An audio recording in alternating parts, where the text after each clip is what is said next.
Hold on to your seats, Warriors Nation. The buzz is electric as we learn about a potential addition that could solidify our front court and bring the energy we desperately need. Is this the veteran presence that will elevate our playoff run? We'll break down what this could mean for our roster and championship hopes. Don't forget to like this video and subscribe for all the latest updates on our beloved Golden State Warriors. Steve Kerr just dropped a bombshell about Jonathan Kuminga, and it's got me buzzing. He made a comparison that could change everything for the Golden State Warriors. Can you believe he sees Jimmy Butler as the perfect role model for Kuminga? I mean, when you think about it, Butler embodies a straightforward, fundamental approach to the game, which is exactly what Kuminga needs right now. Kerr highlighted that Jimmy's biggest strength is his simplicity. He doesn't overcomplicate things and always makes smart decisions. That's something Kuminga has to adopt if he wants to elevate his game to the next level.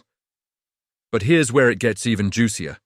Kerr pointed out that while Kuminga has all the athletic tools in the world, pure athleticism doesn't always lead to efficiency. It's a common issue for many young players who rely too heavily on their physical gifts. Kuminga needs to learn to simplify his game, just like Butler does. And let's not forget about the timing of plays. Knowing when to drive and when to dish out the ball is crucial, especially with Steph Curry lurking on the perimeter, ready to knock down shots. Butler himself has recognized Kuminga's potential, saying he has everything needed to succeed. He's athletic, can shoot, score in multiple ways, and has great defensive upside. But the real question is, can Kuminga apply these lessons and become the key piece the Warriors need to compete for another title? Before his ankle injury, he was averaging 16.8 points, 5 rebounds, and 2.2 assists, playing the best basketball of his career. With his return on the horizon, the Warriors are looking at a potential game changer. Now let's shift gears to another piece of big news. The Warriors are eyeing Thomas Bryant. This veteran center could be the reinforcement the Warriors desperately need in the paint. With his contract expiring at $2.8 million, Bryant could be a low-risk, high-reward option for Steve Kerr's squad. He brings size, floor spacing, energy, and an athletic presence that the Warriors have been missing. Plus, let's be real, the Warriors have struggled without a dominant center. Bryant has shown solid averages in his best years, and even though his numbers with the Indiana Pacers are modest right now, there's potential there. Imagine him fitting into the Warriors' pick-and-roll scheme alongside Draymond Green. That's a dynamic duo that could evolve beautifully within Golden State's system. The big question remains, though. Will the Warriors finally give Bryant the chance he deserves? This is a pivotal moment, and as a fan, I can't help but feel a mix of excitement and hope. And then there's the saga of Kevin Durant. Rumors swirled that the Warriors wanted him back, but KD's response has been a head-scratcher for many. On Draymond Green's podcast, he made it clear that it wasn't about his past relationships with the team. Rather, he simply didn't want to move mid-season. I respect that decision, but part of me wonders if he missed an opportunity to chase another title with Curry and the gang. Durant's commitment to the Suns is admirable, but with Phoenix struggling, it raises questions about his future. KD's open-ended comments about wanting his career to end on his terms make me think. He's currently averaging 26.9 points per game, but the Suns have lost 9 of their last 11 games. Was staying in Phoenix really the best choice for him? I'm curious to hear what you all think. Did Durant make the right call by refusing the Warriors, or should he have returned to pursue another championship run? The Golden State Warriors have officially signed Taron Armstrong to a 2-way contract. And as a passionate fan, I can't help but feel a mix of excitement and curiosity about this move.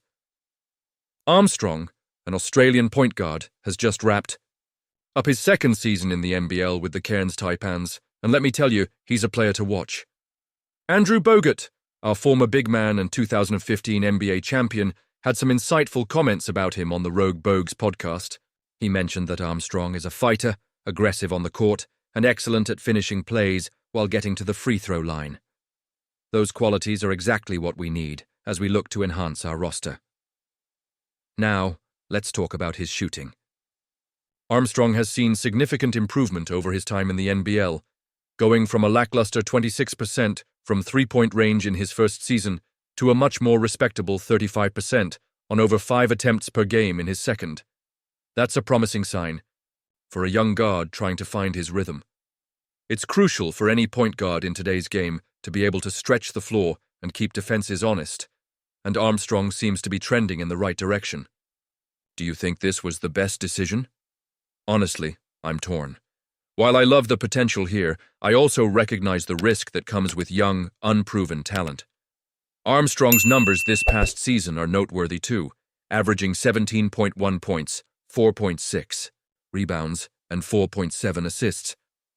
Being a finalist for the NBL's Next Generation Award speaks volumes about his potential and the recognition he's starting to gain. However, with the current Warriors roster, which is stacked with talent and experience, it's likely that Armstrong will spend a good chunk of time in the G League.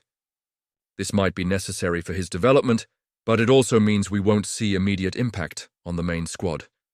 Can he adapt quickly enough to earn minutes when the stakes are high? That's a question we'll be eager to see answered in the coming months. Bogut also pointed out that while Armstrong's defense may need some work, his size at 6'6" gives him an advantage.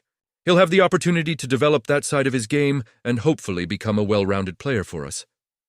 Comparisons to Josh Giddey, who is making waves in the NBA, are intriguing. Playing alongside Giddey at the NBA Global Academy could mean that Armstrong has the foundation to succeed at the highest level, but he'll need to carve out his own identity on the court. As a fan, I can't help but feel a surge of hope with every signing like this. Each player acquisition opens up new possibilities for the team and stirs up the dreams we all have for another championship run. But I also feel a sense of caution. We've seen young players come in with promise only to struggle under the immense pressure of being a Warrior. The expectations are high, especially with our championship pedigree, and the road to success is often fraught with challenges.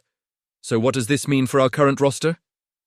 With the emergence of younger talent like Armstrong, we might start to see a shift in the dynamics of the team. It's essential to balance the experience of our veterans with the energy and potential of newcomers. This is how teams evolve and adapt in this ever-changing league. I'm excited to see how Armstrong's game develops, but I'm also keeping an eye on how the Warriors manage this transition. And you, what do you think? I want to hear your opinions down below. Do you believe Taron Armstrong will be a game-changer for the Warriors, or do you see him as a project for the future? Your insights are invaluable as we navigate this new chapter in Warriors basketball. Remember, as we dive into this season, every move counts. So don't forget to like, share, and subscribe to stay updated with the latest news and analysis on the Golden State Warriors. And don't forget to activate the notification bell to get all the latest updates. Let's rally together as fans and support our team through every twist and turn this season brings.